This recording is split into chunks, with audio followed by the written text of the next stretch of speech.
Très bien. Eh bien, écoutez, merci infiniment. On est au cœur du sujet et vous faites même la transition avec la question que je voulais poser à Sylvie Charles. Vous dirigez Transilien et vous me disiez justement en préparant cette matinée qu'on ne prend pas forcément le chemin du dessin que Mathieu Hanotin traçait, puisque avec le renforcement de l'attractivité de la Grande Couronne, que l'on constate Covid aidant, la généralisation du télétravail, euh, et la persistance d'une forte polarisation des lieux de travail, on est dans une équation peut-être assez délicate et en tout cas qui ne va pas spontanément réduire les pointes et l'encombrement dans les transports en commun.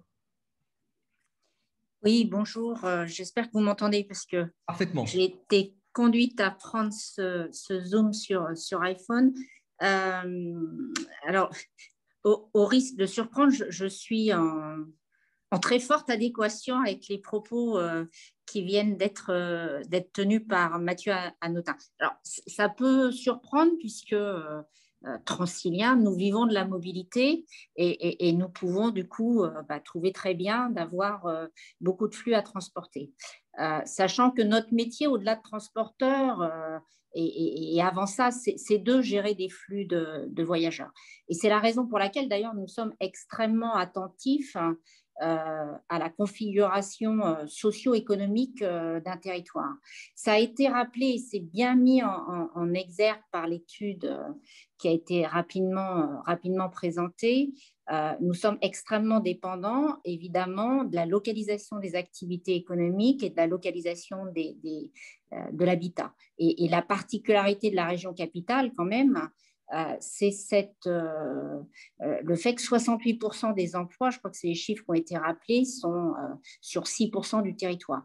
Et fondamentalement, ça n'est pas quelque chose d'inéluctable, puisque ça a été aussi rappelé, il y a eu 3 grandes périodes, et entre des années 70-80 jusqu'au tournant de ce siècle, les choses se répartissaient un peu plus équitablement entre Paris, la petite couronne et la grande couronne. Alors que ces 20 dernières années, on est reparti sur de la polarisation. Et donc ça veut dire quoi? Ça veut dire un immense besoin de déplacement domicile-travail. Et quand les infrastructures sont là, arrive un moment où elles ne savent plus répondre.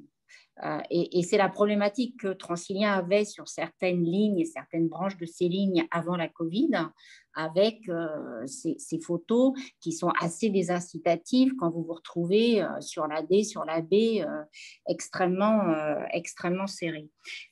Donc, nous sommes à court terme extrêmement évidemment preneurs d'un développement d'un télétravail, mais choisi bien sûr, raison pour laquelle nous sommes entrés très tôt en lien étroit avec les organisations patronales franciliennes pour voir quelles étaient les intentions de leurs membres et surtout faire en sorte que ce télétravail choisi soit bien réparti le long de la semaine.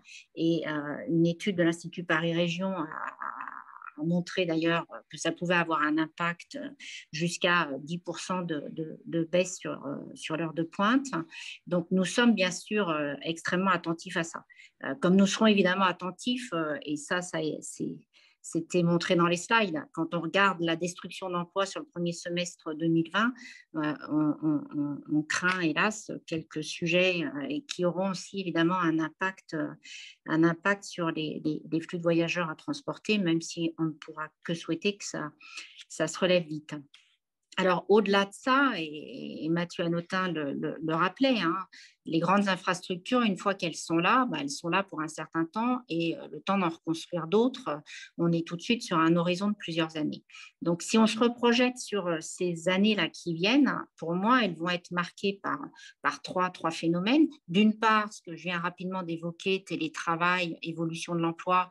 On pourra peut-être aussi, mais je crois que vous avez prévu un autre webinaire sur le sujet, parler du lissage des heures d'arrivée. Ça, c'est une chose. Il y a quand même une deuxième chose Et comme nous avons la chance d'avoir le dirigeant de Sogecrom, je pense qu'on pourra en discuter, quels sont les phénomènes en ce moment en termes d'évolution de la demande de logement. Moi, j'étais hier en Seine-et-Marne. En Seine-et-Marne, il y a une explosion des demandes et des ventes autour d'ailleurs de plutôt petites gares où nous sommes sur un nombre de montants limité, mais c'est à l'évidence le confinement a des effets sur l'envie de nature, avec le problème que ça risque de contrecarrer le premier phénomène, puisque ça risque d'alimenter à nouveau des besoins d'aller vers le centre. Et ça amène au troisième sujet, hein, qui est ce sujet de jusqu'où les territoires arrivent à un développement plus endogène et jusqu'où on parvient à rééquilibrer le développement de zones d'activité. Voilà. Alors ça, il y en a pour de nombreuses années, mais nous y sommes attentifs parce que sinon, malgré toutes les infrastructures, on aura toujours ce problème. Alors, ceci dit, hein, ça a été rappelé, c'est évidemment quelque chose qu'on doit tous avoir en tête. Le Grand Paris va avoir des effets et au moins limitera le fait d'aller jusqu'au centre-centre.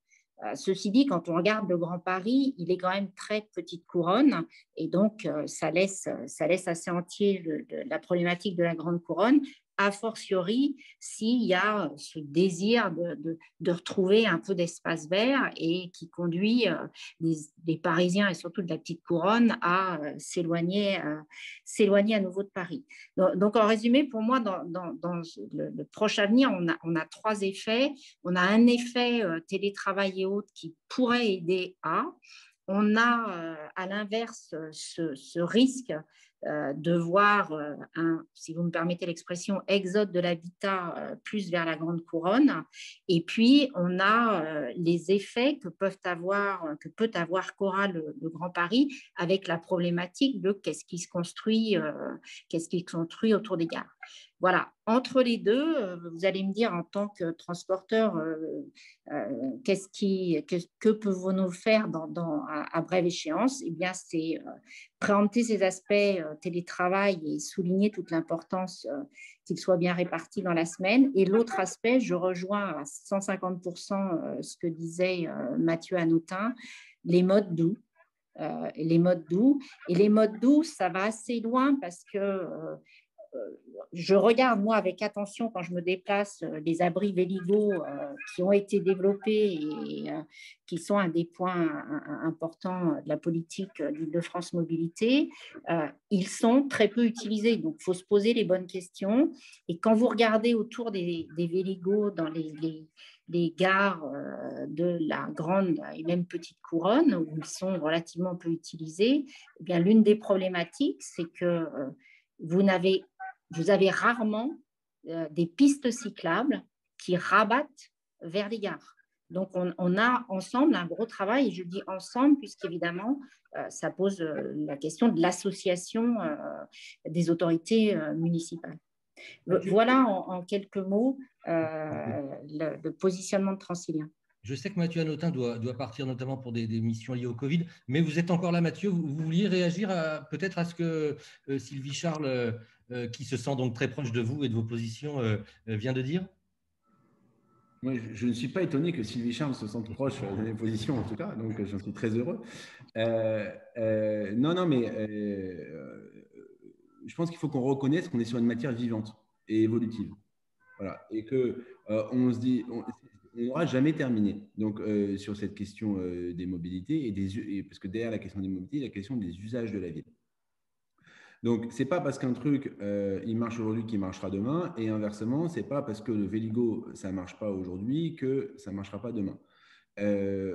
Voilà, donc il faut savoir finalement c'est quoi le modèle que l'on souhaite. Moi, le modèle que je ne souhaite plus, c'est le modèle métro, boulot, boulot, métro. Voilà, donc y compris parce que je pense que même les salariés, même ceux qui n'habitent pas ici, pour avoir une ville plus harmonieuse, il faut leur donner l'opportunité, en tout cas, de vivre la ville, d'y participer, de s'y intégrer, soit comme finalement de manière transitoire le temps de leur présence sur le territoire, soit même du coup leur donner envie. Parce qu'à la fin de la fin, on n'oblige pas les gens. Et c'est ça qui compte, c'est d'arriver à proposer des équilibres de vie qui finalement séduisent et convaincre les gens soit de venir s'installer ici, soit en tout cas de participer de manière active à la vie. Donc ça veut dire qu'il faut travailler à côté de toutes ces logiques d'aménagement, des logiques d'usage, des logiques de participation.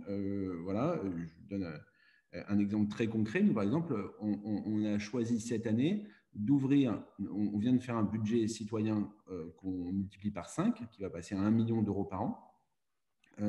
Et on a choisi dans les gens qui pouvaient en bénéficier de l'ouvrir aux salariés du territoire.